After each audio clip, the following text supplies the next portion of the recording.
नमस्कार छात्रों, मैं संगीता बिल्ला, सेंट जोसेफ एकेडमी की हिंदी अध्यापिका। आज आपको कक्षा 7 हिंदी व्याकरण की पुस्तक उद्बोधन के पाठ संज्ञा के अभ्यास प्रश्न कराने जा रही हूँ। तो आइए शुरू करते हैं। तो हमें अभ्यास कार्य करने से पहले कुछ बातें याद करनी होंगी, तो उन्हें हम दोबारा से दोहरा लेते हैं। जैसे संज्ञा की परिभाषा। संज्ञा किसी जाति, द्रव्य, गुण, भाव, व्यक्ति, स्थान और क्रिया आदि के नाम को संज्ञा कहते हैं। जैसे पशु ये जाति है, सुंदरता गुण है, व्यथा भाव है, मोहन व्यक्ति है, दिल्ली स्थान है और मारना क्रिया है। ये 5 प्रकार की होती हैं। पहली व्यक्तिवाचक संज्ञा, दूसरी जातिवाचक संज्ञा, तीसरी समूहवाचक संज्ञा, चौथी द्रव्यवाचक संज्ञा और 5वीं भाववाचक संज्ञा। व्यक्तिवाचक संज्ञा अर्थात प्रॉपर नाउन, जैसा कि आपने इंग्लिश में भी सारे भेद पढ़े होंगे। व्यक्तिवाचक प्रॉपर नाउन, जातिवाचक कॉमन नाउन, समूहवाचक कलेक्टिव नाउन, द्रव्यवाचक मटीरियल नाउन, भाववाचक एब्स्ट्रैक्ट नाउन। व्यक्तिवाचक संज्ञा मीन्स किसी स्पेसिफिक व्यक्ति विशेष, किसी स्पेसिफिक व्यक्ति प्राणी के नाम को व्यक्ति प्राणी या किसी भी चीज का स्पेसिफिक नेम कहलाता है व्यक्तिवाचक संज्ञा। और जाति, जो पूरी जाति का बोध कराए ऐसा नाम जातिवाचक संज्ञा कहलाता है। और जो पूरे एक समूह का बोध कराए वो है समूहवाचक संज्ञा। जैसे भीड़, तो एक पूरा एक ग्रुप है, भीड़। सेना एक ग्रुप है, तो जब वो उसका बोध करा रहा है तो वो समूहवाचक संज्ञा है। द्रव्य मीन्स मटीरियल, तो जितने भी मटीरियल चीज हैं उन सब के नाम को संज्ञा कहते हैं। कौन सी संज्ञा? द्रव्यवाचक संज्ञा। फिर है भाववाचक संज्ञा, मीन्स एब्स्ट्रैक्ट नाउन, हमारे मन के भाव। वो चीज जो हमें दिखाई नहीं रहती, हमें हमारे मन में रहती हैं, हमारे मन के भाव, हमारे मन के भी भावों के नाम हैं।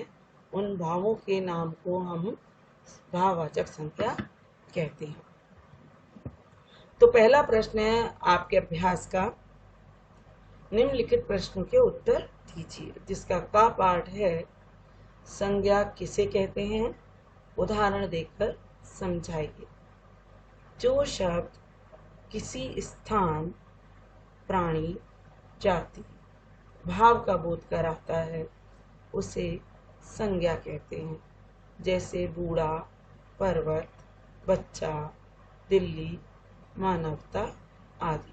जैसा कि मैंने अभी आपको बताया, बूढ़ा शब्द जातिवाचक संज्ञा है, पर्वत भी जातिवाचक है, बच्चा भी जातिवाचक है, दिल्ली स्पेसिफिक सिटी है तो इसलिए वो व्यक्तिवाचक है। मानवता दिखाई कोई ऐसी चीज नहीं है जो हमें दिखाई दे, वो हमारे मन में रहती है, इसलिए वो भाववाचक संज्ञा है। दूसरा प्रश्न है, संज्ञा के कितने भेद होते हैं, प्रत्येक का नाम लिखिए। तो अभी आपने पढ़ा, हमने जब याद रखने योग्य बातें पढ़ी थी, संज्ञा के 5 भेद होते हैं। व्यक्तिवाचक संज्ञा, जातिवाचक संज्ञा, भाववाचक संज्ञा, समुदायवाचक संज्ञा, द्रव्यवाचक संज्ञा। तो वही हमें याद रखना है कि व्यक्तिवाचक मीन्स प्रॉपर नाउन, जातिवाचक कॉमन नाउन, भाववाचक एब्स्ट्रैक्ट नाउन, समुदायवाचक कलेक्टिव नाउन, द्रव्यवाचक मटीरियल नाउन। अगला प्रश्न है, संज्ञा के भेदों के 2 उदाहरण दीजिए। अब जितने भी भेद हैं हम उनके नाम लिखेंगे और उनके आगे दो दो उदाहरण हमें लिखने हैं। जैसे व्यक्तिवाचक संज्ञा है तो उसके आगे हमने लिखा दिल्ली, आगरा, क्योंकि दिल्ली और आगरा दोनों ही एक स्पेसिफिक सिटी के नाम हैं। फिर है जातिवाचक संज्ञा, हाथी, नदी। हाथी किसी स्पेसिफिक हाथी का नाम नहीं है, पूरी हाथी जाति का नाम है हाथी। और नदी, नदी भी किसी स्पेसिफिक नदी का नाम नहीं है, पूरी एक जाति है। तीसरा है भाववाचक संज्ञा, हरियाली, बुढ़ापा। हरियाली, हम किसी चीज को हरियाली नहीं कहते हैं, हरियाली हमारे मन में छिपा भाव है, जो हरा भरा खेत देखकर हमें लगता है कि यहाँ पर हरियाली छाई हुई है। ऐसे ही बुढ़ापा, बुढ़ापा क्या है कि कोई चीज का नाम नहीं है, हमारा मन, हमारे मन का एक भाव है बुढ़ापा। फिर है समूहवाचक संज्ञा, कक्षा, विभिन्न छात्रों का एक समूह कक्षा कहलाता है। गुच्छे, किसी भी चीज के गुच्छे हो सकते हैं, अंगूर के गुच्छे भी हो सकते हैं, मीन्स उसमें बहुत सारे अंगूर हैं, गुच्छे, तो ये समूहवाचक संज्ञा है। द्रव्यवाचक संज्ञा, सोना, चावल, तो सोना एक मटेरियल है, चावल भी मटेरियल है।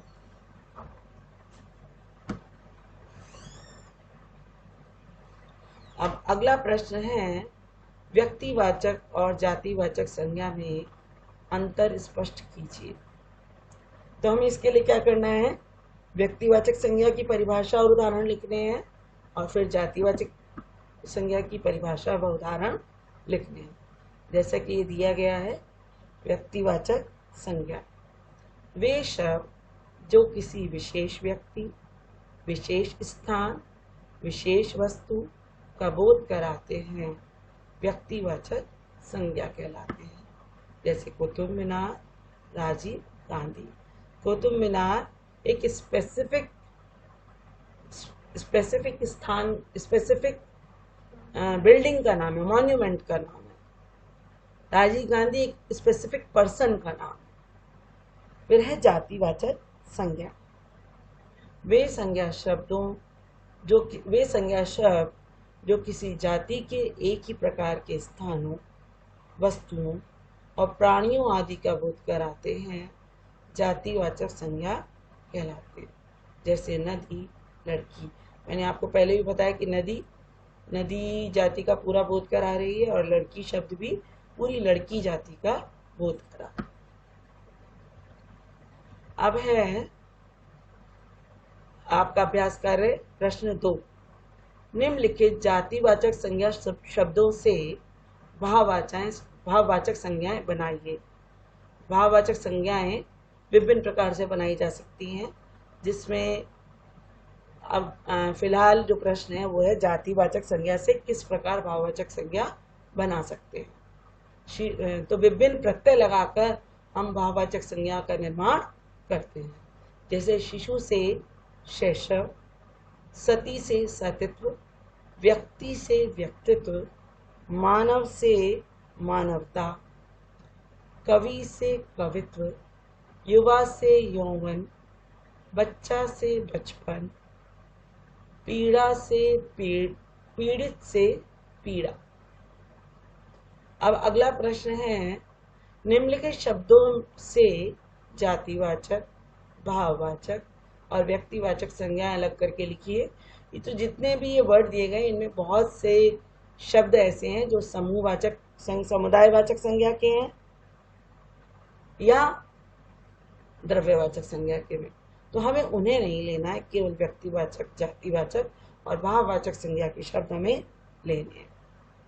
तो इसमें व्यक्तिवाचक संज्ञा के शब्द हैं गीता, भारत, ताजमहल, लंदन, विशाल, दिल्ली, लखनऊ, जापान। जातिवाचक संज्ञा के उदाहरण हैं नदी, समुद्र, हाथी, नदी, समुद्र, पुस्तक, पहाड़, हाथी, अध्यापक, गुरु, बकरी। और भाववाचक संज्ञा के उदाहरण है भूख, सुंदरता। तो इसमें जो एक्स्ट्रा वर्ड हैं वो हैं, जैसे ये है पीतल, पीतल शब्द जो है वो द्रव्यवाचक संज्ञा है। सेना शब्द जो है वो समुदायवाचक संज्ञा है। भीड़ भी समुदायवाचक संज्ञा है। उसके बाद आता है हमारा चावल, ये भी द्रव्यवाचक संज्ञा है। और गेहूं, गेहूं भी एक प्रकार का द्रव्य है, मटेरियल है, इसलिए ये भी द्रव्यवाचक संज्ञा है। तो हमें केवल व्यक्तिवाचक, जातिवाचक, भाववाचक संज्ञा के शब्द छांटने हैं।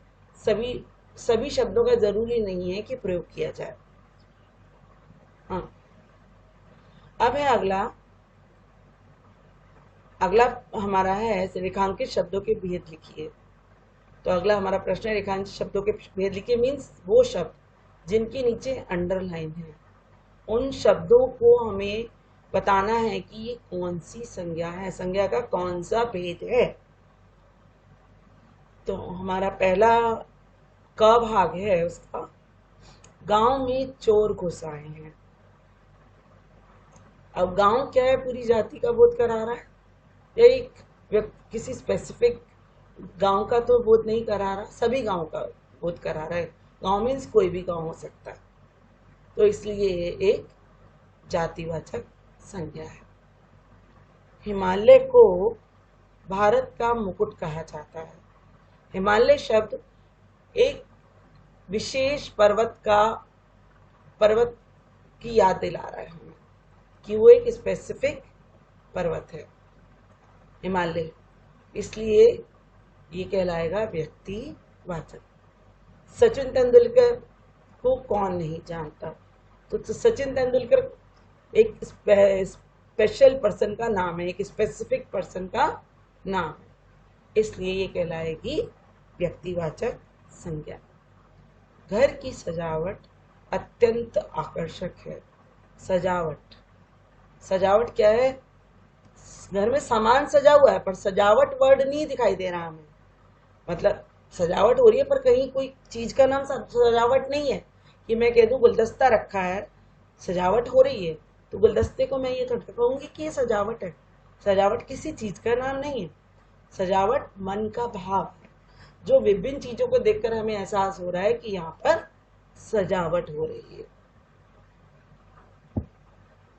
तो इसलिए सजावट है भाववाचक संज्ञा। उसके बाद है आजकल सोना सस्ता है। अब सोना क्या है, एक मटेरियल है, सबको पता है, gold is a material now. तो सोना क्या कहलाएगा, द्रव्यवाचक संज्ञा। अब इसमें से ही मैं और प्रश्न आपसे पूछूं। पहला जो हमारा वाक्य था, चोर क्या कहलाएगा, कौन सी संज्ञा है। चोर जाति का बोध कराता है, एक स्पेसिफिक चोर का बोध नहीं करा रहा, पूरी जाति का बोध करा रहा है, तो चोर शब्द भी जातिवाचक संज्ञा है। हिमालय को भारत का मुकुट कहा जाता है। इसमें जो भारत शब्द है एक स्पेसिफिक कंट्री है भारत, इसलिए भारत एक व्यक्तिवाचक संज्ञा है। अब हम आगे आए तो घर शब्द है। घर शब्द से किसी स्पेसिफिक हाउस का आपको पता चल रहा है, कोई ये नहीं कि इसको हम घर कहते हैं और घर नहीं होते, केवल एक ही घर होता है, सभी बहुत सारे घर होते हैं। घर एक पूरा जाति का बोध करा रहा है, घर जाति का जातिवाचक संज्ञा है घर। अब उसके बाद है, इसमें हमारे हो गए।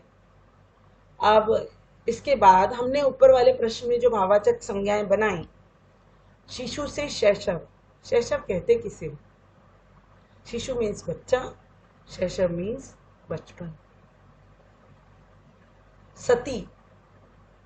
सती भगवान शिव की पत्नी थी, सती जो सती हो गई थी। भगवान शिव जो उनके पिता ने जब यज्ञ किया था तो उसमें उन्होंने अपनी आहुति दी थी, अपना बलिदान कर दिया, तो इसलिए वो उनका नाम कहलाया सती। तो सती होने के भाव को सतित्व कहा जाता है। व्यक्तित्व जो व्यक्ति की पहचान कराए वो है व्यक्तित्व, पर्सनैलिटी। व्यक्तित्व मीन्स पर्सनैलिटी, मानव, मानवता, मानव शब्द से बना मानवता। कवि भी आप समझते हैं, कवि किसे कहते हैं? कवि का जो कविता लिखने की जो शक्ति है उसे कहते हैं कवित्व। युवा, युवा मीन्स जवान, तो जो जवान से जवानी बनता है, तो यहाँ युवा से बना यौवन, यौवन मीन्स जवानी। बच्चा, बच्चा, बच्चा सब समझते हैं बच्चा शब्द क्या होता है। और बचपन, बच्चा से बना बचपन। पीड़ित, जो पीड़ा से भरा हो जिसके अंदर, वो है पीड़ित व्यक्ति। इसलिए पीड़ा शब्द है भाववाचक संज्ञा। तो अब मैं समझती हूँ कि आप यह पाठ आसानी से समझ पाएंगे और अभ्यास कार्य को कर पाएंगे। तो इसी के साथ मैं आपका धन्यवाद करती हूँ।